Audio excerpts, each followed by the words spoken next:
ओम सभी को नमस्ते। मंत्रोच्चारण। ओम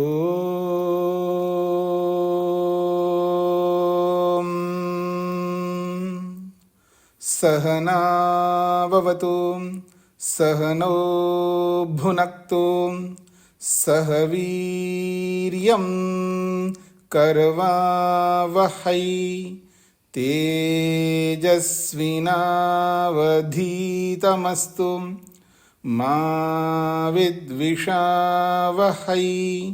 ओम शांति शांति शांति।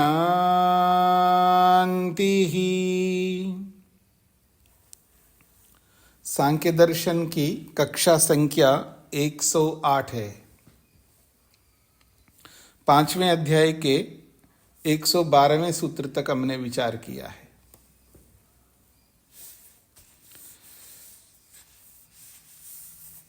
रविंद्र जी ने हाथ खड़ा किया है, क्या कहना है?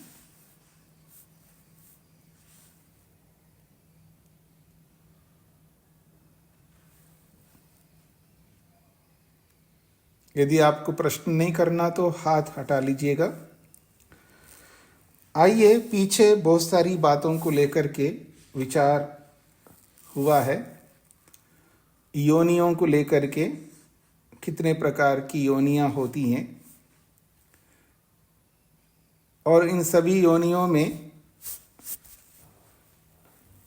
पृथ्वी मुख्य उपादान कारण है, बाकी निमित्त है, ऐसा बताया गया। आवाज बिल्कुल कट रही है, कुछ नहीं समझ में आ रहा।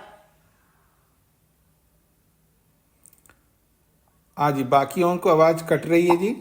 नहीं आ रही, ठीक से आ रही है सर, आ रही है। तो माता जी, आपके इंटरनेट में समस्या होगी, सभी को आवाज ठीक आ रही है। आप अपने इंटरनेट, कई बार ऐसा होता है किसी का भी इंटरनेट में जब उसका स्पीड, उसकी गति कम होती है तो समस्या सभी को आती है। कभी मेरी समस्या होती है, कभी आप में से किसी न किसी की होगी, उसमें हम कुछ नहीं कह सकते। तो अभी माइक बंद करके रखिएगा, बाकी आप बाद में सुन लेना। तो विभिन्न योनियां हैं, उन सभी योनियों में शरीर जो है मुख्य रूप से पार्थिव कहलाता है। ये 112वें सूत्र में भी स्पष्ट किया है। अब हम आगे बढ़ते हैं जी। पृष्ठ संख्या जो है 339 है, 339 ये पृष्ठ संख्या है। 113वें सूत्र की भूमिका पढ़ने जा रहा हूं। इंद्रियाणाम उत्पत्ति ही अहंकाराद उक्ता। इंद्रियों की जो उत्पत्ति होती है और ये उत्पत्ति अहंकार से होती है, इस बात को उक्ता कह दिए। शरीरम च पार्थिवम, और क्या कहा है? ये जो हमारा शरीर होता है ये पार्थिव होता है, पृथ्वी तत्व इसमें मुख्य उपादान होता है। इसलिए कह रहे हैं तस्य पृथ्वी उपादानकत्वात्, और उस शरीर का जो उपादान है वो पृथ्वी होने से। तथा पांचभौतिकम शरीरम, यद्यपि शरीर पांचभौतिक है, निमित्त व्यपदेशात्, अर्थात निमित्त के कारण से, अर्थात वो सब शरीर की उत्पत्ति में निमित्त है, कारण है, उनके बिना शरीर की उत्पत्ति नहीं हो सकती है। और वो सभी पांचों भूतों में से 4 भूत जो है शरीर को बनाए रखने के लिए, शरीर को रोके रखने के लिए, शरीर की स्थिति बनी रहे उसके लिए उन निमित्तों का उस शरीर में होना आवश्यक है। देखिए, जिसको आप उपादान कारण, प्रकृति को, ईश्वर को निमित्त कारण, बाकी साधारण कारण जो बोलते हैं, उनमें जो निमित्त कारण है ईश्वर, वो ऐसा निमित्त है उत्पन्न करने के लिए उसके साथ है। उत्पन्न करने के बाद उस उत्पत्ति, उस कार्य में वो निमित्त रहे, कोई जरूरी नहीं है। जैसे घड़ा को बनाने वाले कुम्हार है, घड़े को उत्पन्न करने का निमित्त कारण है, लेकिन घड़े के अंदर वो निमित्त हो जरूरी नहीं है। रही बात ईश्वर, ईश्वर तो पहले से सर्वव्यापक है। किसी की उत्पत्ति में वो निमित्त हो या ना हो, वो पहले से विद्यमान है। प्रकृति जब सृष्टि के रूप में परिणित नहीं होती है, तब भी उस प्रकृति में विद्यमान है परमात्मा। और जब उत्पन्न करता है निमित्त बन करके, उत्पन्न करने के बाद में उसमें नहीं रहता, ऐसा आप बोल नहीं सकते ईश्वर के विषय में, क्योंकि वो सर्वव्यापक होने से उसमें रहता ही है। लेकिन उसमें रह करके उसको कोई चलाने का कोई ऐसा काम नहीं करता है। जैसे पहाड़ बना के रख दिया, पहाड़ अपने आप स्थिर है, उसको चलाने की कोई आवश्यकता नहीं है। पर मनुष्यों की दृष्टि से आप देखेंगे कोई निमित्त बने तो उस निमित्त में वो उसके अंदर कार्य में रहे, ऐसा जरूरी नहीं है। बनाने के बाद वो निमित्त अट जाता है। तो यहां पर कहा जा रहा है पंचभौतिकम शरीरम, शरीर 5 भूतों वाला है। निमित्त व्यपदेशात, बाकी जो 4 भूत है वो निमित्त है, कारण है, इसका व्यपदेश, इसका कथन किया गया है। और वो जो निमित्त है उनको उनके अंदर रहना ही होगा। शरीर के अंदर वो निमित्त रूपी 4 भूत ना रहे तो शरीर नहीं रह पाएगा। केवल एक पृथ्वी तत्व ही वो चला ले शरीर को, ऐसा नहीं है। वो निमित्त होने के नाते उसके अंदर होने चाहिए, शरीर के अंदर।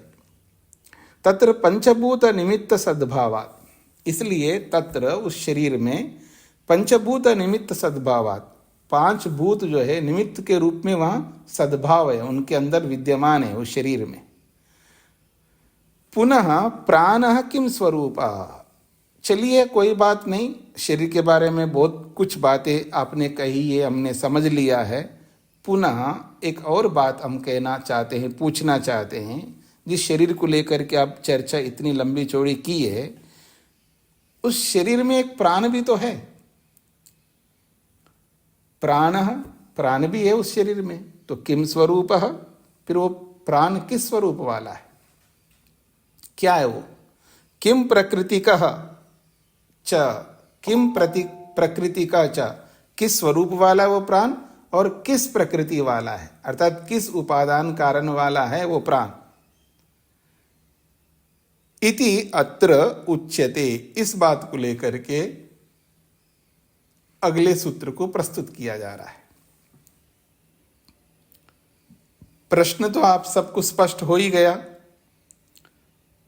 इंद्रियों के बारे में बता दिया, शरीर के बारे में बता दिया। अब उस शरीर में रहने वाले जो प्राण है उसके लिए प्रश्नकर्ता ने प्रश्न किया, 2 बातें कही। प्राण का स्वरूप क्या है, किम स्वरूपः प्राणः, किस स्वरूप वाला प्राण है, ये प्रश्न है। और इसी प्रश्न के साथ दूसरा प्रश्न भी जुड़ा हुआ है, किम प्रकृति का, किस प्रकृति वाला, अर्थात उसका उपादान कारण कौन है।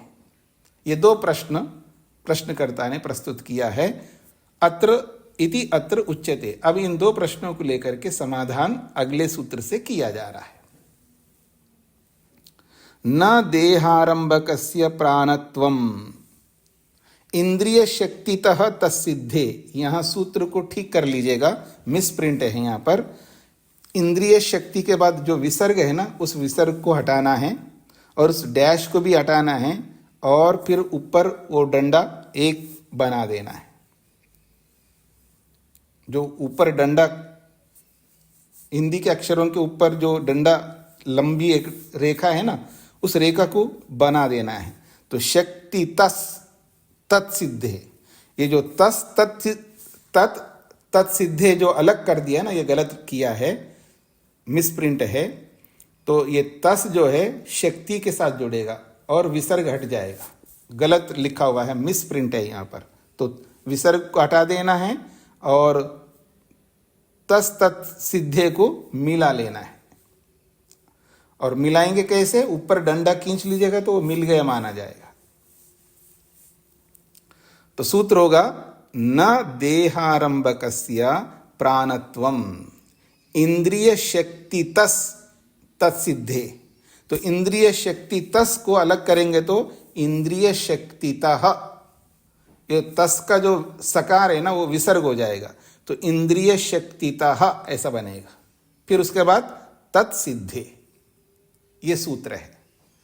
सूत्र का अर्थ थोड़ा समझ लीजिएगा आप, क्योंकि आगे जो सारा भाष्य है वो सारा भाष्य भी सूत्र भी ये भी प्रक्षिप्त लगता है। पूरा सूत्र भी और भाष्य भी जो है ये प्रक्षिप्त लगता है। तो आइए सूत्र को समझ लेते पहले। देह आरंभकस्य प्राणत्वम न, प्राणत्वम, ये जो प्राण, जिस प्राण को लेकर के आपने प्रश्न किया है, ये जो प्राण है, देह आरंभकस्य न, जो शरीर को आरंभ करने वाला कारण है।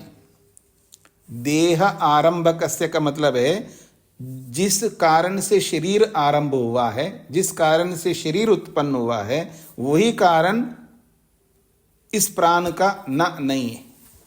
तो इसका संस्कृत में ऐसा कहेंगे, देह आरंभकस्य प्राणत्वम न, देह को, शरीर को उत्पन्न करने वाले जो 5 भूत है, वो 5 भूत प्राणत्वम, प्राण का कारण न नहीं, ये इसका अर्थ है।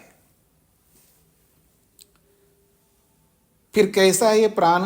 तो कहते इंद्रिय शक्तितः, इंद्रियों की शक्ति से ही तत्सिद्धे, उस प्राण की सिद्धि होती है। इंद्रियों की शक्ति से ही उस प्राण की सिद्धि होती है, ऐसा यहां पर सूत्र कहता है। तो पूरे सूत्र का अर्थ ये हुआ, शरीर को उत्पन्न करने वाले 5 भूत प्राण का कारण नहीं है। इसको ऐसा भी बोल सकते हैं, शरीर को उत्पन्न करने वाले 5 भूत प्राणों का उपादान कारण नहीं है। इंद्रिय शक्ति से ही उस प्राण की सिद्धि होने से, ऐसा सूत्रार्थ बनता है।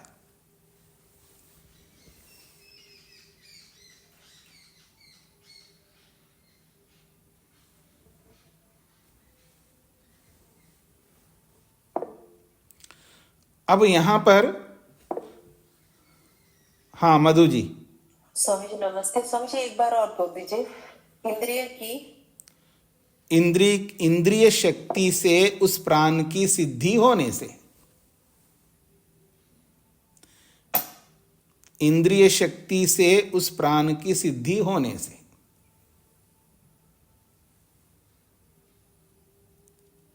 अब शरीर को उत्पन्न करने वाले 5 भूत है, तो कोई 5 भूतों को प्राण का कारण मानो, उपादान कारण मानो, अथवा शरीर को उत्पन्न करने वाले जो 5 भूत है, उन 5 भूतों में से एक भूत है वायु। उस वायु का कार्य प्राण नहीं है, अथवा यूं कहिए उस वायु को प्राण का उपादान कारण नहीं मानना चाहिए। 2 अर्थ निकलेंगे इस सूत्र का। देह आरंभकस्य, शरीर को उत्पन्न करने वाले जो 5 भूत है, वो 5 भूत प्राण को उत्पन्न नहीं करते, एक अर्थ। दूसरा अर्थ है, शरीर को उत्पन्न करने वाले कारणों में जो वायु रूपी कारण है, वो वायु प्राण का उपादान कारण नहीं है। ऐसा भी आप समझ सकते हैं, क्योंकि संशय उत्पन्न होता है ना, प्राण जो है, जो वायु का ही कार्य है, ऐसा संशय उत्पन्न हो सकता है। उस संशय को सामने रख करके यह सूत्र बनाया गया, ऐसा सूत्र कहना चाहता है। तो सूत्रार्थ क्या होगा? शरीर को उत्पन्न करने वाले 5 भूत प्राण का कारण, उपादान कारण नहीं है, अथवा शरीर को उत्पन्न करने वाले 5 कारणों में से जो वायु है, वो प्राण का उपादान कारण नहीं है। क्यों नहीं है? इंद्रियों की शक्ति से या इंद्रिय शक्ति से ही उस प्राण की सिद्धि होने से, ऐसा सूत्र कहता है। तो ऐसा सूत्र बनाने की कोई आवश्यकता नहीं है, इसलिए यह प्रक्षिप्त लगता है। क्योंकि प्राण जो है, पंचमहाभूतों का जो वायु है, उसी का ही कार्य है वास्तव में, पर यह सूत्र गलत है।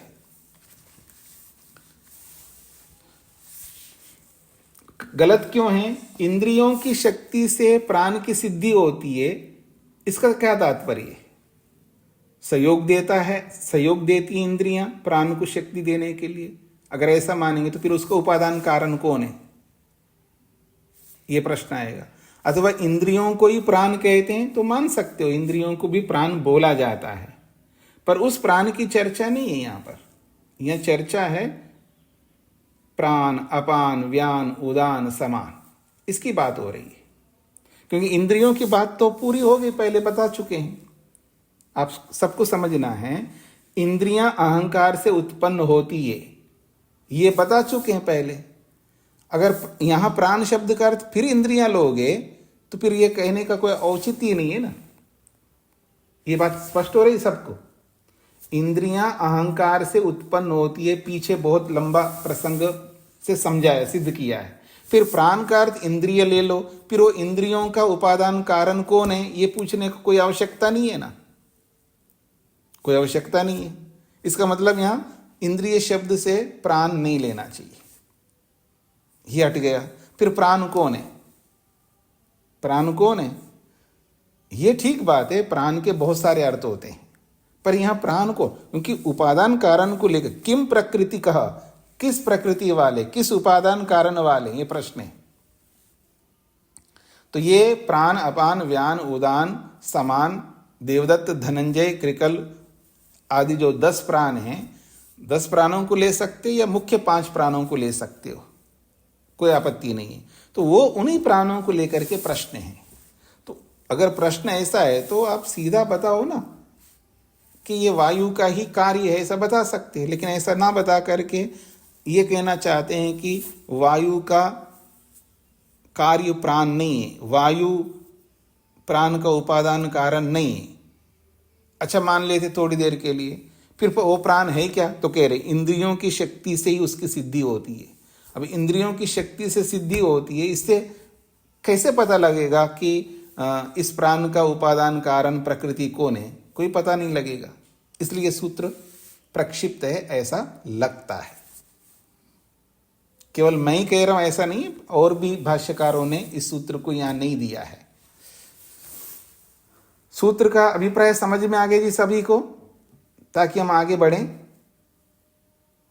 क्या सूत्र का अर्थ वो सामने आ गए जी, आप लोगों को दिमाग में बिठाना जरूरी है, ताकि आगे की बातें आप समझ सकें भाष्य में। अब आप बोल नहीं रहे तो समझ में आ गया। अब आते हैं भाष्य के ऊपर।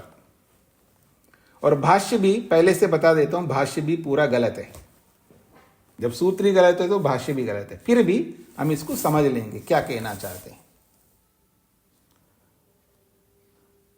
और दूसरी बात, बीच बीच में भाष्यकार दूसरों का खंडन करते रहते हैं ना, विज्ञान भिक्षु का और अपने क्या नाम है अनिरुद्ध वृत्तिकार का खंडन करते हैं, और इस सूत्र में भी उनका खंडन कर रहे हैं। विशेष बात यह है कि इस सूत्र में भी उनका खंडन कर रहे हैं कि उन्होंने भाष्य ठीक नहीं किया, मानते उनका भाष्य ठीक नहीं है, और खुद कैसा कर रहे हैं ये भी देखना है। अब इससे, मेरे इस कथन से आप ये मत समझना है कि कभी गलत अर्थ में मत लीजिएगा कि ये बाबा जी अपने आप को क्या मानते हैं, स्वामी ब्रह्ममुनि जी को भी कुछ नहीं मान रहे, ऐसा बिल्कुल नहीं समझना। मेरा ये तात्पर्य नहीं, मैं तो उनका, वो तो मेरे गुरु के भी गुरु हैं, हाँ याद रखना। स्वामी सत्यपति जी ने, मेरे गुरु जी ने स्वामी ब्रह्ममुनि जी से संन्यास लिया है, और वो बहुत प्रकांड विद्वान है, और उन्हीं के दर्शनों को हम पढ़ाते हैं, इसमें कोई दो राय नहीं है। पर अगर कोई बात गलती से आती है तो उसको हम नहीं स्वीकार कर सकते हैं, बस इतनी सी बात आपको कहना चाहिए। और मैंने ये सिद्धांत नहीं बनाया, मैंने केवल ये बताया गलत लगता है, ये बोला है, ताकि अपना पक्ष को थोड़ा सा बचा के भी रखना चाहिए व्यक्ति को। क्या पता कल कोई सिद्ध कर दे तो मानना पड़े, तो इसलिए एक पक्ष रखना चाहिए। तो भाष्य भी गलत है। कैसे गलत है आप सबको समझ में आ जाएगा, भाष्य पढ़ेंगे तो आप सबको समझ में आ जाएगा क्या भाष्य किया है। तो कहते हैं देह आरंभकस्य उपादानत्वेन पृथ्वी रूप भूतस्य निमित्तत्वेन भूत पंचकस्य तन्मध्याद एकस्य वायो वा प्राणत्वं प्राणरूपे परिणम्यमानत्वं नास्ति। लंबा वाक्य है। अब आइए, देह आरंभकस्य, शरीर को उत्पन्न करने वाला कौन है? वो उपादानत्वेन, जो उपादान के रूप में, पृथ्वी रूप भूतस्य, जो पृथ्वी रूप भूत है, यानी पृथ्वी तत्व है जो शरीर को उत्पन्न करने वाला है, और भूत पंचकस्य निमित्तत्वेन, और जो पांचों भूत इस शरीर के निमित्त के रूप में, कारण के रूप में विद्यमान है। तन मध्याद, और उन पांचों भूतों के बीच में एक और भूत है, एकस्य वायो, वो एक भूत कौन है? वो वायु है। उस वायु का प्राणत्वम, ये प्राण अर्थात जो प्राण रूप में जो हम मान रहे हैं, वो उस वायु का परिणम्यमानत्वम, उस वायु से परिणित होकर के कार्य के रूप में आया हुआ नास्ति, नहीं है। अर्थात भाष्य कहना चाहता है कि उस वायु का परिणाम कार्य के रूप में ये प्राण नहीं है, ऐसा कहना चाहते हैं। यहां तक स्पष्ट हो गए जी। आगे, वायुना प्राण संदीयते, ये प्रश्न उपस्थित क्यों आ रहा है? ये प्रश्न उपस्थित क्यों हो रहा है?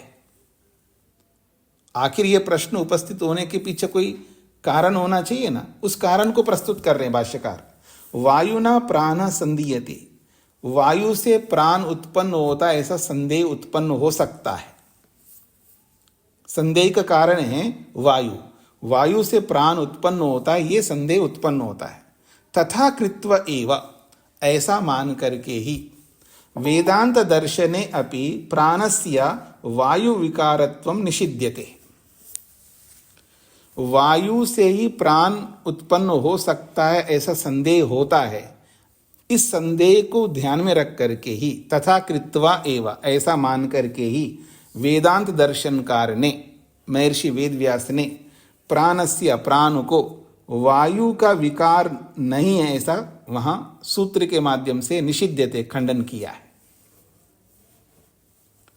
वेदांत दर्शनकार ने, महर्षि वेदव्यास ने प्राण वायु का कार्य है ऐसा संदेह उत्पन्न होता है, इसलिए उन्होंने प्राण को वायु का विकार, वायु का कार्य के रूप में निषेध किया है, ऐसा ये लिख रहे हैं।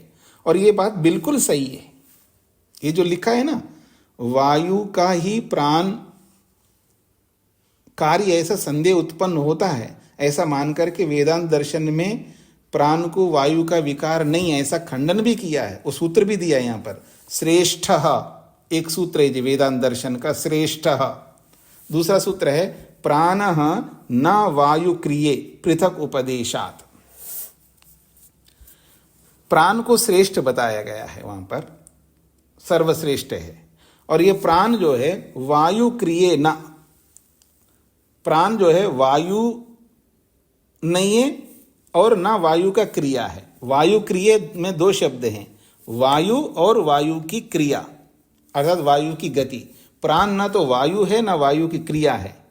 प्राण वायु और वायु की क्रिया से बिल्कुल अलग है। क्यों?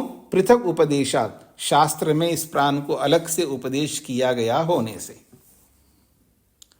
सूत्र भी सही है और ये कथन भी सही है, लेकिन ये कथन, ये सूत्र इस प्रसंग के अनुरूप नहीं है। समझने का प्रयत्न करना। ये सूत्र भी सही है, वेदांत दर्शनकार ठीक कह रहे हैं, और उनके बात को यहां प्रस्तुत किया है इस 1.5 पंक्ति में, ये भी सही है। पर इन्होंने कहीं के प्रसंग को कहीं जोड़ दिया, गलत प्रसंग में इस बात को जोड़ दिया अपने ब्रह्म मुनि जी ने। वहां जो वायु नहीं है प्राण और ना वायु की क्रिया है प्राण, ये किस संदर्भ में वेदांत दर्शनकार ने बोला है, वो संदर्भ अलग प्रकार का है, और उस अलग प्रकार के संदर्भ को यहां जोड़ करके खंडन कर रहे हैं, ये ठीक नहीं। अब मैं आता हूं वेदांत दर्शन पे। वेदांत दर्शन जो है, आपको सबको पता है, ये वेदांत दर्शन किस पर टिका हुआ है? उपनिषदों पर टिका हुआ है। वेदांत दर्शन जो है उपनिषदों पर टिका हुआ है, इसलिए वेदांत दर्शन को जब पढ़ा जाता है तब पहले उपनिषद पढ़ी जाती है, और उपनिषदों में आत्मा को लेकर के, आकाश को लेकर के, प्राण को लेकर के बहुत सारे शब्द हैं, संशय बहुत पैदा होता है। ये प्राण का अर्थ यहां कौन सा प्राण ले रहे हैं? प्राण का अर्थ जीवात्मा भी होता है, प्राण का अर्थ परमात्मा भी होता है, प्राण का अर्थ वायु भी होता है, जो हम इन्हेल एक्सिल करते, श्वास प्रश्वास लेते हैं, ये जो प्राण अपान व्यान उदान समान ये सब होते हैं। पर वहां उपनिषद में जहां प्राण प्राण प्राण को लेकर के बड़ी महिमा गाई गई है, उस प्राण का अर्थ क्या लेना चाहिए, यह प्रसंग है वेदांत दर्शन में। और केवल प्राण को लेकर के नहीं, आपने आकाश आकाश आकाश लेकर के बोला, ये आकाश का मतलब क्या है? ऐसे बहुत सारे शब्दों को लेकर के वेदांत दर्शनकार ने निर्णय दिया है कि वहां प्राण का अर्थ परमात्मा है। वेदांत दर्शन में प्राण शब्द परमात्मा के लिए आया है, आकाश शब्द परमात्मा के लिए आया है। ऐसे बहुत सारे शब्दों का अर्थ वेदांत दर्शनकार ने बोला है। तो वहां प्राण का अर्थ वेदांत दर्शन में परमात्मा है, वायु नहीं। उस संदर्भ में यह निषेध किया जा रहा है वेदांत दर्शन के ये 2 सूत्रों में। वो श्रेष्ठ है, महान है वो प्राण, ये वायु नहीं, ना वायु की क्रिया है, क्योंकि वायु और वायु क्रिया के लिए अलग उपदेश दिया है, परमात्मा के लिए अलग उपदेश दिया है। इस संदर्भ में यह सूत्र है, और उस सूत्र को गलत ढंग से यहां प्रस्तुत किया है इन्होंने। हाँ जी, अभी तक जो बोला है मैंने, ये बातें आपको स्पष्ट हो रही जी? जिनको नहीं स्पष्ट हुआ है तो पूछ सकते हो। शेखर जी। प्रणाम स्वामी जी। जी। वो अपना वेदांत दर्शन में तो ब्रह्ममुनि जी ने किया है, तो वहां उन्होंने वहां पे क्या कहा है इस बारे में? नहीं, वहां पर तो सही अर्थ किया है। वहां प्रसंगी है कि प्राण का अर्थ प्राणवायु है, क्रिया है, वो नहीं है, ऐसे ही अर्थ करके परमात्मा परक अर्थ किया वहां पर। वो परमात्मा परक ही अर्थ किया। वेदांत दर्शन का भाष्य भी इन्होंने किया है, लेकिन वहां प्राण का अर्थ परमात्मा परक ही अर्थ किया है। अगर परमात्मा परक अर्थ है तो फिर ये इंद्रियों की शक्ति ऐसा बोलने की आवश्यकता नहीं है ना। और प्राण का अर्थ यहां आगे लिखेंगे, प्राण का अर्थ इंद्रियां ले रहे हैं यहां पर। जब इंद्रियां ले रहे हैं तो इंद्रियां किससे उत्पन्न होती है, ऐसा सूत्र तो कहना नहीं चाहता है। तो पूर्वा पर बहुत सारे दोष है इस भाष्य में, अभी आप सबको समझ में आ जाएगा। इसलिए जो मनुष्य होता है ना जी, मनुष्य बहुत बड़ा विद्वान भी क्यों ना हो तो दोष कर सकता है, क्योंकि मनुष्यत्व में दोष होने की संभावना है। आप समझ रहे मेरी बात को? क्योंकि वो ऋषि नहीं है। स्वामी ब्रह्ममुनि जी बहुत बड़े विद्वान हैं, मेरे कोई आपत्ति नहीं है, और मैं बहुत मानूंगा उनको, और वास्तव में बहुत बड़े व्यक्ति है, और उन्होंने बहुत अच्छा काम किया। वेदों, जो महर्षि स्वामी दयानंद सरस्वती जी ने जो वेद भाष्य किया, ऋग्वेद का जो छूटा हुआ है उसका भाष्य किया उन्होंने, और इनके अंदर एक विशेषता है, ऋषि के भक्त हैं ये, और बिल्कुल आर्ष परंपरा के ढंग से बहुत अच्छा अर्थ किए हैं, इसमें कोई दोहराया नहीं। निरुक्त का भाष्य किया इन्होंने, दर्शनों का भाष्य किया इन्होंने, बहुत प्रकांड विद्वान रहे, इसमें कोई आपत्ति नहीं है। बात उनको नीचा दिखाने की भी नहीं है यहाँ पर। यहाँ कोई उनको मैं नीचा नहीं दिखा रहा हूं, ना उनको नीचा दिखा सकता हूं, लेकिन भाष्य उन्होंने गलत किया है ये बता रहा हूं।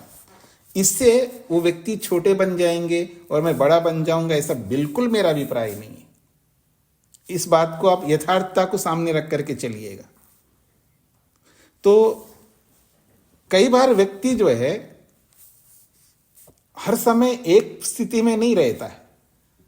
हाँ, समाधिस्थ व्यक्ति है, योगी है, मंत्र दृष्टा ऋषि है, तो हर समय एक स्थिति में रहता है, फिर वो दोष ऐसा नहीं करेगा। लेकिन आखिर विद्वान है, कहीं ना कहीं स्खलन हो ही जाता है, त्रुटि हो ही जाती है।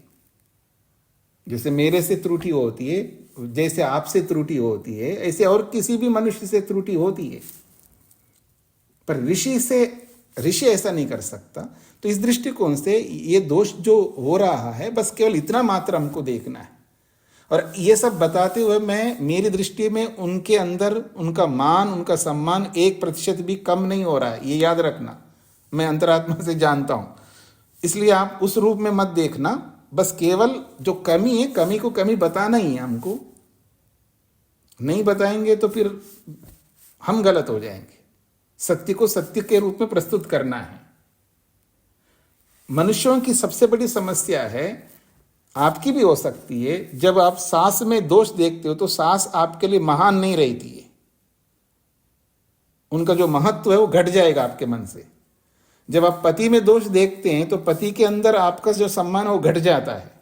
पत्नी में जब दोष देखते हो तो उसका, पत्नी के अंदर दोष देखते ही पत्नी का जो सम्मान है घट जाता है। ये बहुत बड़ी कमी है हमारे अंदर। मैं इसको ब्रेक करवाना चाह रहा हूं आप सबका।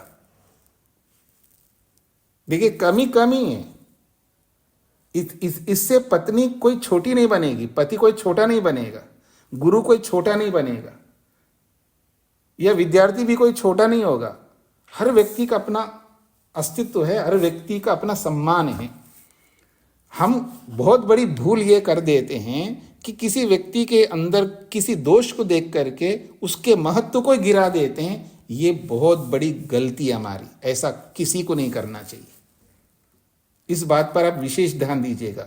चाहे सास को देखो, चाहे बहू को देखो, चाहे बेटे को देखो, चाहे पति को देखो, चाहे पत्नी को देखो, कमियां किस में नहीं है, सभी के अंदर है। जब उनके महत्व कम कर देते हैं, ये हमारा कितना बड़ा दोष है। जैसा कि मैं दूध का धुला हुआ हूं, मेरे में कोई कमी नहीं है, लेकिन सास गलती कर रही है तो इसका मतलब सास अच्छी नहीं है, बहू अच्छी नहीं है, पति अच्छा नहीं है, पत्नी अच्छी नहीं है, गुरु अच्छा नहीं है। ऐसा कभी नहीं सोचिएगा। दिमाग से बिल्कुल हटा दीजिएगा। अपने दिमाग को थोड़ा शांत करिएगा और सात्विकता को लाइएगा, तो आपके मन में कोई द्वेष आदि नहीं रहेगा। ये बहुत बड़ी बात है। इसी तरह विवेक उत्पन्न होता है व्यक्ति का। ये जो विवेक है, हमको जो विवेक उत्पन्न करना है, इस प्रकार से हमको विवेक उत्पन्न करना चाहिए। ये बहुत महत्वपूर्ण बातें हैं, इसको हल्के में कभी नहीं लीजिएगा। तो आइए, तो इन्होंने जो कहा, आखिर ये संदेह हुआ क्यों? क्योंकि प्राण वायु का ही कार्य, एक प्राण भी है जो वायु का कार्य है, जिसको हम प्राण, अपान, व्यान, उदान, समान ऐसा बोलते हैं। ऐसा मान करके ही ये प्राण जो है ये वायु का कार्य नहीं है, क्योंकि वेदांत दर्शनकार ने प्राण को वायु का कार्य नहीं है ऐसा निषेध किया है इन 2 सूत्रों में। ऐसा यहां पर प्रस्तुत किया है। पर यह प्रस्तुतिकरण तो अपने आप में ठीक है, लेकिन इस प्रसंग में ठीक नहीं। हाँ जी, आगे बढ़ूं जी, यहां तक समझ में आ गए सबको? नरेंद्र जी को क्या कहना है? स्वामी जी ओम जी। स्वामी जी एक बात और कह रहे हैं यहाँ पे कि जो इंद्रियों को शक्ति देने वाला तत्व है वह प्राण है। इसको कैसे समझे? नहीं, इंद्रियों से शक्ति प्राप्त करता है वो प्राण है। नहीं, इसमें लिखा है ना नीचे, इंद्रियों को शक्ति देने वाला तत्व है वह प्राण है। मैं हिंदी, मैंने कई बार आप सब लोगों को बोला है, मैं हिंदी को नहीं देखता हूं। संस्कृत में कहां लिखा है वो बताइए। मैंने तो ऐसा नहीं बताया आप लोगों को, बताया क्या नरेंद्र जी? तो स्वामी जी जो यहाँ हिंदी लिखी हुई इसको बिल्कुल नकार दें। देखो, फिर वहीं आ गए ना वापस वहीं आ गए। सारा रामायण सुन करके वापस वहीं आएगा। कोई पंक्ति किसी की गलती है तो इस पूरे को नकारोगे आप? नहीं स्वामी जी, जैसे हिंदी में नीचे लिखा हुआ है, अगर इसको पढ़े हम जी कभी स्वाध्याय के रूप में, तो इसको फिर कैसे मतलब शुद्ध माने, कैसे इसको समझें?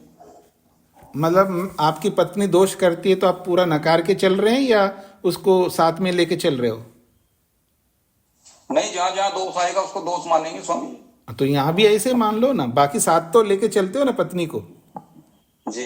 या छोड़ रखा है आपने? जी ठीक बात है स्वामी जी, समझ में आ गई। हाँ, बस ऐसे ही करना है, सरल सी बात है जी। कोई व्यक्ति बुरा आदि मानने की कोई बात नहीं हो रही है, पर यथार्थता बात हम कर रहे हैं। कोई ऐसा ना सोचे कि क्या बात करता हूं मैं, क्योंकि इस ऐसे उदाहरणों से ही आपको जल्दी समझ में आता है। इसलिए मैं आपको टारगेट करके आपका ही उदाहरण दे देता हूं। ये समझ लीजिए आप लोग। कई बार व्यक्ति जब समझता नहीं है तो उनका ही उदाहरण दे करके समझाने तो आसान होता है, सरल होता है, और व्यक्ति सामने वाला समझ भी जाता है। इसलिए मैं ऐसा उदाहरण देता हूँ, ऐसा आपको थोड़ा सा दुख देता हूँ, मोटी भाषा में कहूँ तो। उसको आप लोग अगर बुरा मान लो तो भी कोई बात नहीं है, बुरा तो आपका ही होगा, मेरा क्या होगा। ठीक है, तो आगे बढ़ रहा हूँ जी। वीरेंद्र जी। जी स्वामी जी, इसका एक बार प्राणस तत् शक्ति शक्ति तत् सिद्धे एक बार अन्वय करके बता दें कृपया। ऐसा है, सूत्र की बात कर रहे हो जी, उसमें अन्वय कुछ नहीं करना। अन्वय का मतलब है आगे पीछे जोड़ करके वाक्य बनाना, उसको अन्वय कहते हैं। मतलब शब्द जैसे लिखे हुए उनको हटा करके अपने ढंग से उसको क्रम बना करके चलना, इसको अन्वय कहते हैं। तो कोई अन्वय नहीं करना है, जैसा है वैसे रखना है। वो जो विसर्ग है ना, जो दो बिंदु, उनको गोल करके ये गलत है ऐसा उसको कर दो, उसको डिलीट कर दो, डी कर दो उसके ऊपर। वो डिलीट कर दिया, हटा दिया। हाँ, अब सुन लीजिएगा, नीचे मत जागिए, नीचे नहीं देखता मैं संस्कृत की बात कर रहा हूं। पहले संस्कृत को देखिएगा जो मैं बता रहा हूं। अब वो डंडा जो बिंदु हटा दिया तो उसके ऊपर जो बीच में गैप है, ऊपर डंडा खींचा हुआ नहीं है, लकीर, वो मिला दो तो मिल गया। बस इतना ही करना है। अब जैसे ऊपर है, अब नीचे भी ऐसा है तो उसको भी वैसा कर लीजिएगा ना। अगर नीचे हिंदी में भी लिखा है वैसे ही, देखता हूं मैं, नीचे भी लिखा है तो वहां भी ठीक कर लीजिएगा, कोई दिक्कत नहीं है। जिस ऊपर की है वैसे नीचे कर लो। स्पष्ट हो गया वीरेंद्र जी? यह स्पष्ट हुआ। उसका अर्थ जो है मैं जानना चाह रहा हूं आपसे, जो प्राण शक्ति तत्सिद्धे, प्राण शक्ति तत्सिद्धे मतलब किमर्थम सिद्धे? नहीं, प्राणस तत्शक्ति सिद्धे ऐसा तो है ही नहीं ना। इंद्रिय शक्ति तत्सिद्धे ऐसा कर। तत्सिद्धे। देखिए, जो मैं कह रहा हूं उसको समझने का प्रयत्न करना। आप गलत तोड़ रहे हो ना, मैंने बताया ना कई बार कैसे तोड़ना है। इंद्रिय शक्ति तस है ना, तो तस को सकार को विसर्ग करना है जब अलग करते हैं तो इंद्रिय शक्तिता ऐसा बनेगा। फिर उसके बाद तत्सिद्धे अलग बनेगा। तो अर्थ होगा इंद्रिय की शक्ति से उस प्राण की सिद्धि होने से, इंद्रिय की शक्ति से उस प्राण की सिद्धि होने से, ऐसा सूत्र का अर्थ निकलता है। जी, समझ गए ना? तो ऐसा ही पहले बताया था। इसलिए आप लोग ध्यान से एकाग्र हो जाओ, ज्यादा अलर्ट हो जाओ, तो आपको एक ही बारी में समझ में आएगा। जैसे पिक्चर देख करके आप समझते हैं, पिक्चरों, मेरे को पिक्चर की तरह देखा करो, पिक्चर की तरह सुना करो। जी, मान लो मैं एक पिक्चर हूं, मैं एक नाटक हूं, नाटक करता हूं, मेरे नाटक को नाटक की तरह देखिएगा। ठीक है जी? हाँ जी, आगे बढ़ूं हम। करेक्शन वैसे ही कर लिया स्वामी जी। जी जी, तो आइए अब मैं आगे करता हूं, आगे बात करता हूं। तो ये दो पंक्तियां गलत हैं, किंतु से आगे समझना है आपको। किंतु इंद्रिय शक्तितः तत्सिद्धे, यहां ठीक लिखा है, इंद्रिय शक्तितः तत्सिद्धे, अर्थात इंद्रियाणाम शक्तितः प्राण सिद्धि। इंद्रिय शक्तितः तत्सिद्धे ये सूत्र का भाग है। इसका अर्थ कर रहे हैं इंद्रियाणाम शक्तितः, इंद्रियों की शक्ति से प्राण सिद्धि, प्राण की सिद्धि होती है।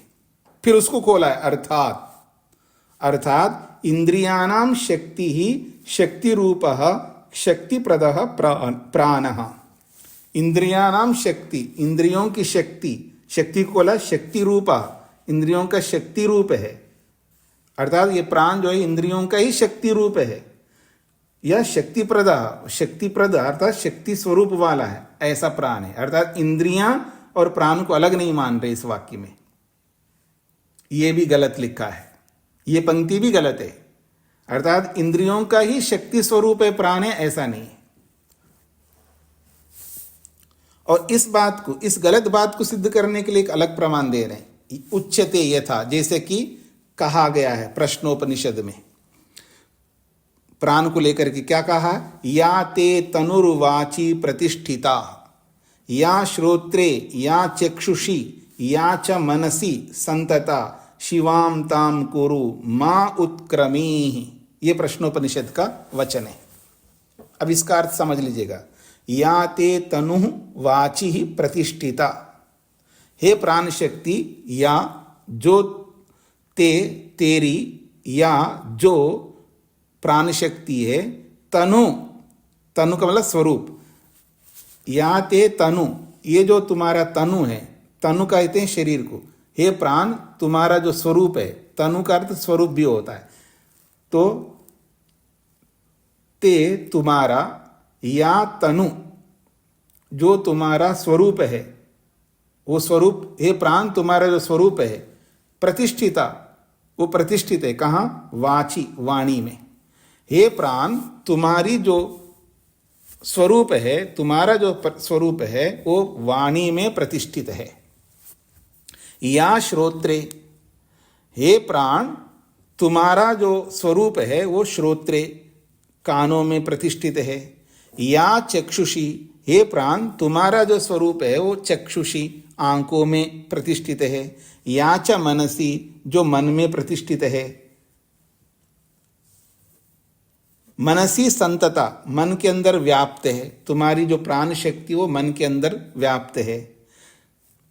ताम शिवाम कुरु, उस प्राण रूपी जो सामर्थ्य है उसको शिवाम, कल्याणकारी, कुरु, बनाओ। इसलिए मां उत्क्रमी, शरीर से बाहर मत निकलो, ये इस पंक्ति का अर्थ है। तो ये क्या कहना चाहता है ये वाक्य? ये वाक्य कहता है वाणी के अंदर जो प्राण स्वरूप विराजमान है, अर्थात प्राण और वाणी एक ही है। जो श्रोत्र में जो प्राण स्वरूप है, जो चक्षु में प्राण स्वरूप है, जो मन के अंदर जो प्राण स्वरूप है, उस प्राण रूप को, उस प्राण स्वरूप शक्ति को शिवाम करो, कल्याणकारक बनाओ। मां उत्क्रमी, शरीर छोड़ करके ये ना जाएं, ये प्राण शरीर छोड़ करके ये प्राण जाएंगे तो शरीर का क्या काम करेगा?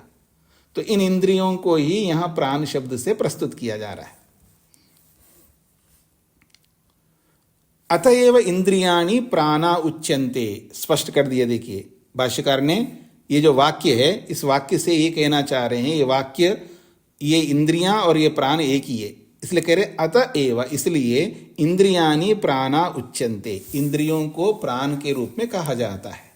प्रश्नोपनिषद में इंद्रियों को प्राण के रूप में बोला है, वो वचन अपने आप में सही है वहां के लिए, यहां के लिए ये वचन सही नहीं है। यहां भी ये भी गड़बड़ किया इन्होंने। यदि प्राण, इंद्रियां ही प्राण है, तो ये प्राण किससे उत्पन्न होती हैं, ये प्रश्न करने का कोई औचित्य नहीं है ना जी। वो तो इंद्रियां अहंकार से उत्पन्न होती है, पहले बता चुके हैं। फिर ये क्या औचित्य है कि ये प्राण इंद्रियां ही होती हैं? जबरदस्ती प्राणों को इंद्रियों के रूप में सिद्ध करने की क्या आवश्यकता है? यहाँ पर आवश्यकता ही नहीं है। यहाँ नहीं है, वहाँ उपनिषद के प्रसंग में तो आवश्यकता है वहाँ, क्योंकि इंद्रियों की बोला जा रहा है, इंद्रियों को ही बोला जा रहा है वहाँ पर उस प्रसंग में। दो बातें यहीं पर। पहली बात में तो परमात्मा के अर्थ में आया प्राण, वहाँ निषेध कर दिया वहाँ पर, और यहाँ जो है इंद्रियों के विषय में प्रस्तुत कर रहे हैं। हाँ जी शेखर जी। ओम स्वामी, तो यहाँ पे ऐसा नहीं कह रहे कि ये प्राण वाणी की शक्ति है, प्राण चक्षु की शक्ति है। मतलब प्राण को कह रहे हैं कि प्राण तो वाणी की शक्ति है, इंद्रिय चक्षु की शक्ति है। जैसे वो आती है, कथा आती है, आपने भी बताई थी, प्राण को निकलने के लिए सभी इंद्रियां, फिर नहीं, मतलब मन की शक्ति है, ऐसा नहीं बोल रहे स्वामी जी। नहीं, यहाँ ये बोला जा रहा है ना, या ते तनु, तुम्हारा जो स्वरूप है, ये प्राण तुम्हारा जो स्वरूप है वो वाणी में विराजमान है, ये कहा जा रहा है। अगर वाणी और ये स्वरूप अलग अलग है तो फिर ये क्यों कहना चाह रहे हैं अतएव इंद्रियाणि प्राणा उच्यन्ते? तो इस पंक्ति से ये कहना चाह रहे हैं, ये पंक्ति ये कह रही है, ये जो प्राण है वो अलग नहीं, वो इंद्रिय है। जो प्राण शक्ति है वो इंद्रिय है, ये कहना चाह रहे हैं। वो इंद्रिय कौन सा है? वाची, वाणी। वाणी में वो प्राण शक्ति विराजमान, अर्थात वो जिसको आप वाणी कह रहे हो, वो जो मुख में जो वाणी है वो वाणी वो नहीं है, वो प्राणी है, जिसको वाक कहते हैं। और जो चक्षुषी जो आंकों में जो प्राण है वो गोलक जो है ना, गोलकों को ध्यान में रख करके बोला जा रहा है कि गोलक के अंदर जो शक्ति है वो प्राण है। वो कौन सा प्राण है? चक्षु रूपी प्राण है, वो वाक रूपी प्राण है, वो मनोरूपी प्राण है, ये कहना चाहते हैं यहाँ पर इस पंक्ति में। इसलिए इन्होंने कंक्लूजन निकाला, अतएव इंद्रियाणि प्राणा उच्यन्ते, इसलिए इंद्रियां प्राण है, ये कहना चाह रहे हैं। स्पष्ट हो गया शेखर जी? तो इसलिए ये वाक्य बिल्कुल उपनिषद के प्रसंग में तो सही है, पर यहां के प्रसंग में ये वाक्य लागू नहीं होता है। ये बात सबको समझ में आ गई जी? क्योंकि आपको समझ में आया तो मैं आगे बढ़ूंगा, आगे बढ़ता हूं। अब एक दूसरा प्रमाण दे रहे हैं, वो भी छांदोग्य उपनिषद का, ऐसा ही। अतः प्राण अहम श्रेयसी व्यूधिरे। अतः प्राण, एक ऐसा प्रसंग आया छांदोग्य उपनिषद में, प्राण जो है आपस में लड़ने लगे। अतः प्राण अहम श्रेयसी व्यूधिरे, प्राणों ने कहा मैं बड़ा हूं, ऐसा व्यूधिरे, लड़ने लगे। सह वाग उच्चक्राम, जब सब प्राण आपस में लड़ने लगे तो वाणी ने कहा, अच्छा तुम अपने आप को बड़ा बड़ा मान रहे हो, वास्तव में मैं बड़ी हूं, ये वाणी कह रही है। एक काम करती हूं, मैं 1 साल तक बाहर निकल जाती हूं, फिर देखना मेरे बिना कैसे काम चल सकता है। उसको ध्यान में रख करके सह वाक, वो जो वाणी है, उच्चक्राम, शरीर से बाहर निकल के गई, रूठ करके। देखता हूं मैं, ये देखती हूं मैं, मेरे बिना कैसे काम चलता है। जैसे पति रूठ करके चला जाता है, या कभी पत्नी रूठ करके चली जाती है, कभी बेटा भी रूठ करके चला जाता है, और तो और कभी गुरु भी रूठ करके चला जाता है, कभी कभी शिष्य भी रूठ करके चले जाते हैं। ये सबके साथ होता है, दुनिया ये। तो ऐसे वाणी भी रूठ करके चली गई। फिर आगे की कथा को नहीं बोला है, फिर उसके बाद वो आगे समझ लिया उसने, वाणी मेरे बिना जैसे गूंगा काम करता है वैसे ये कर रहा है, इसका काम ही चल रहा है। वो चुप होकर के बैठ गई। चक्षु उच्चक्रामा, फिर चक्षु भी निकल के गई, फिर वो भी लौट कर गए, मेरे बिना जैसे अंधा काम करता है वैसे ये भी कर लेता है। श्रोत्रम उच्चक्रामा, फिर श्रोत्र भी बाहर निकल के गए। तो ऐसे एक एक करके सब निकल गए। तो इतना कह करके लिखते हैं, इंद्रियानि ही न भौतिकानि, इंद्रियां जो है ये भौतिक नहीं है। तानि अहंकारिकानि, यहां मिसप्रिंट है, तानि के बाद में आहा के बाद एक संख्या लिखा है, ये गलत लिखा हुआ है। तानि अहंकारिकानि, यहां अकार के ऊपर बिंदी लगाना चाहिए, फिर का लिखना चाहिए, मिसप्रिंट है यहां पर। तानि अहंकारिकानि, और तान्या ये भी गलत लिखा है, यकार के बाद आ की मात्रा नहीं होनी चाहिए, उसके बाद हकार के ऊपर बिंदी, फिर एक संख्या के पास में का लिखना है। दोबारा बोलता हूं, ध्यान से सुन लीजिएगा। तान्या ह ऐसा लिखा है ना, तान्या, तो ता आधा नकार यकार यहां तक सही है, आ की मात्रा गलत है, आ की मात्रा हटाना है, फिर हकार के ऊपर बिंदी लिखना है, फिर एक संख्या के स्थान पर का लिखना है। तो ये बन जाएगा तानि अहंकारी कानि, ऐसा शब्द बनेगा। तो कहते इंद्रियानि ही न भौतिकानि, इंद्रियां भौतिक नहीं है। तानि, वो इंद्रियां जो है, अहंकारिकानि, वो अहंकार से उत्पन्न होते हैं। तस्मात्, इसीलिए प्राणो न भौतिको अपितु अभौतिकः, प्राण भौतिक नहीं है, अर्थात पंचभूतों से उत्पन्न नहीं हुआ। अपितु अभौतिका, ये भूतों से नहीं, अभौतिक पदार्थ है। स उच्यते, हाँ, अभौतिक सह, वो अभौतिक है। फिर उसके बाद उच्यते ही भूतेभ्य पूर्वम तस्य उत्पत्ति, और शास्त्र में ये भी स्पष्ट कहा गया है कि भूतेभ्य पूर्वम तस्य उत्पत्ति, भूतों से प्राण की उत्पत्ति पहले दिखाई। कहाँ दिखाई जी? उसका प्रमाण दिया है इन्होंने मुंडकोपनिषद का। तस्मात् जायते प्राणो मनः सर्वेंद्रियाणि च, ये सब बोलने के बाद में फिर पंचमहाभूतों की उत्पत्ति दिखाई है। खम, वायु, ज्योति, आपा, पृथ्वी। ये वाक्य भी सही है, ये सब कुछ सही है, पर यहां इसका कोई प्रसंग नहीं, यहां इनको देखने का कोई मतलब नहीं, क्योंकि वो ये सिद्ध करना चाहते हैं भाष्यकार ये प्राण इंद्रियां है, ये सिद्ध करना चाहते इन सब प्रमाणों से। अगर ये सिद्ध करना चाहते इसमें भी क्या दोष है उनका, मैं ये भी बताना चाहूंगा आपको। हाँ जी, इस वाक्य में ये जो मुंडकोपनिषद का प्रमाण दिया है ना, ये प्रमाण भी अपने आप में ना उसके अनुसार है ना इन्होंने यहां उद्धृत किया, ये भी गलत उद्धृत किया। देखिएगा, यदि ये जो सिद्ध करना चाह रहे हैं ना भाष्यकार की इंद्रियां प्राण है, जब इंद्रियां प्राण है तो वाक्य देखिएगा मुंडकोपनिषद का, एतस्मात् जायते प्राणा, प्राण को अलग पड़ा है, मन को अलग पड़ा है, सर्वेंद्रियानि इंद्रियों को अलग पड़ा है। यदि प्राण का अर्थ इंद्रियां है तो प्राण को अलग से क्यों लिखा है मुंडकोपनिषद कार ने? चलो मन तो विशिष्ट है, उसको इंद्रियों से अलग रख सकते, लेकिन प्राण को इंद्रियों से अलग क्यों रखा है? उनको ये सोचना चाहिए प्रमाण देने से पहले, जब मैं इंद्रियों को प्राण सिद्ध करते हुए आ रहा हूं, लेकिन ये वाक्य दे करके मैं अपने पांव पर कुलाड़ा क्यों मार रहा हूं? समझ में आ रहा है जी सबको? शेखर जी पकड़ में आ रहा है? शेखर जी नहीं यार, स्वामी कंफ्यूजन ये हो रहा वहाँ, जैसे उपनिषद में तो मतलब वो कथा जो आती है, जी जी इंद्रियों को अलग कर रखा है, प्राण को अलग कर रखा है, तभी तो सारी इंद्रियां मतलब एक एक जाती हैं, और फिर उनको पता चलता है कि प्राण निकल गया तो हमारा कोई अस्तित्व नहीं है, तो उनको शक्ति देने वाला तो प्राण मतलब इस तरह प्रेजेंट किया है। नहीं, वहां तो ठीक है, लेकिन मैं यहां ब्रह्ममुनि जी ने क्या दोष किए वो बता रहा हूं। यहां पर ब्रह्ममुनि जी ये कहना चाह रहे हैं ना कि यहां प्राण का अर्थ इंद्रियां हैं, बोला है ना ब्रह्ममुनि जी ने। जब प्राण का अर्थ इंद्रियां हैं तो उनको ऐसा प्रमाण देना चाहिए जो कि उनके अनुकूल हो, तो ये प्रमाण भी उनके अनुकूल नहीं, ये कहना चाह रहा हूं मैं। कैसा अनुकूल नहीं है? देखिएगा, एतस्मात् जायते प्राणः, प्राण को अलग पड़ा है, मन को अलग पड़ा है, फिर इंद्रियों को अलग पड़ा है। यदि प्राण का अर्थ इंद्रियां हैं तो फिर यह इंद्रियों को अलग, प्राण को अलग क्यों पड़ा है उपनिषदकार ने?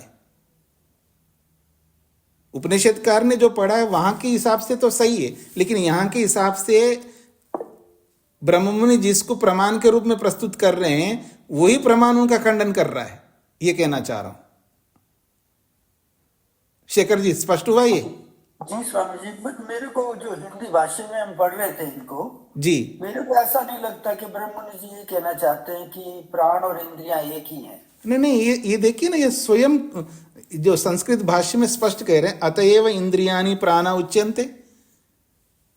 अभी जो हमने पढ़ा है ना, तो खैर संस्कृत का हमें तो नॉलेज नहीं है, इसलिए नहीं, मतलब जो उसकी पूरी कथा ये डिटेल्स पढ़ रहे हैं हम इनमें जी, जो भी दिया हुआ है, वहां तो ऐसा उन्होंने नहीं कर रखा, प्राण को बिल्कुल अलग ही कर रखा है, इंद्रियों से को बताते ही नहीं कि इंद्रियां प्राण एक ही चीज है। और ऐसी ही कथा उपनिषद में जो कथा हम जानते हैं वो भी ऐसे ही जानते नहीं, उपनिषद में तो सही लिखा है जो आप बोल रहे हो। जी जी, मैं मना नहीं कर रहा हूं, उपनिषद में जो लिखा है वो सही लिखा है, मैं उपनिषद का खंडन नहीं कर रहा हूं, उपनिषद तो सही लिखा है, लेकिन इन्होंने ब्रह्ममुनि जी प्राण को इंद्रिय मान करके चल रहे हैं।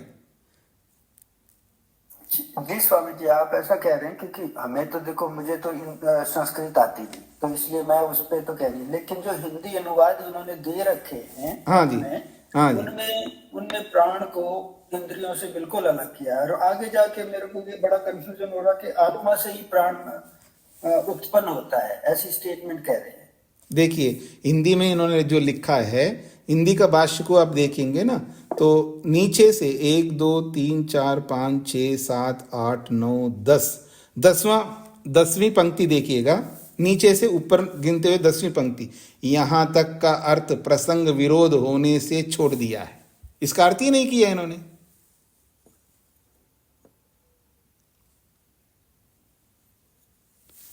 जो स्वामी जी आगे पढ़िए, आगे कैसे कर रहे हैं वो, मतलब हिंदी में ही, तो कैसे उसको अलग इंद्रियों से प्राण को अलग, और प्राण को आत्मा से ही उत्पन्न कर रहे हैं। हाँ नहीं, वो जो संस्कृत का है उसका अनुवाद कर रहे हैं ना हिंदी में, संस्कृत में, क्योंकि यहाँ अलग अलग प्रमाण दिए गए हैं, यानी ब्रह्ममुनि जी बिल्कुल उलझ गए यहाँ, एक के बाद एक के बाद उलझते जा रहे हैं। आगे आगे जितना भी है वो सारा हिंदी में संस्कृत के अनुसार ही अर्थ किया है इन्होंने। अभी मैंने देखा पूरा संस्कृत के अनुसार अर्थ किया, लेकिन समस्या ये है कि ब्रह्म मुनि जी उलझते जा रहे हैं। नहीं, बट इतनी मतलब एक विद्वान इतनी बड़ी गलती, इतना बड़ा विद्वान इतनी बड़ी गलतियां, मतलब एक लाइन पे तो दूसरी बात है और बिल्कुल अलग है। हाँ कर सकता है ना, जब गलती हो जाती है ना, गलती पे गलती हो सकती है, उसमें कोई बड़ी बात नहीं है। जैसे कोई आदमी मान लीजिए कोई धक्का लग गया उसको, सज्जन पुरुष है, अच्छा आदमी है, उसने सोचा ही नहीं है मेरे साथ ऐसा हो सकता है, मेरा बेटा ही ऐसा कर सकता है, बहू ऐसा कर सकती है, या कोई भी उसके निकट के निकट बहुत ज़्यादा धोखा देता है ना, तो एकदम सदमे में आ जाता है और फिर धक्का लगता है, फिर उसके बाद वो इतना टेंशन में आता है, वो जो भी करता रहेगा गलत ही करता रहेगा। ऐसे ही विद्वान भी कर सकता है। तो ये पूरा भाष्य आप पढ़ेंगे ना शांति से, वो उलझ गए वास्तव में, इस भाष्य में उलझ करके एक के बाद एक गलत गलत अर्थ करते ही जा रहे हैं। ऊपर क्या कह रहे हैं, नीचे क्या कह रहे हैं, वो उनको पकड़ में नहीं आ रहा। इस भाष्य में हिंदी उसी तरह अर्थ किया है इन्होंने, जैसे संस्कृत किया वैसा ही हिंदी में अर्थ किया है जी। तो आइए मैं आगे बढ़ रहा हूं, समय ही हो गया आपका। वैसे तो एक काम करिएगा आप लोग, इसको संस्कृत में, अगर संस्कृत नहीं आती कोई दिक्कत नहीं है, इसको हिंदी के रूप में एक एक पंक्ति को देखते हुए पढ़ के आइएगा कल।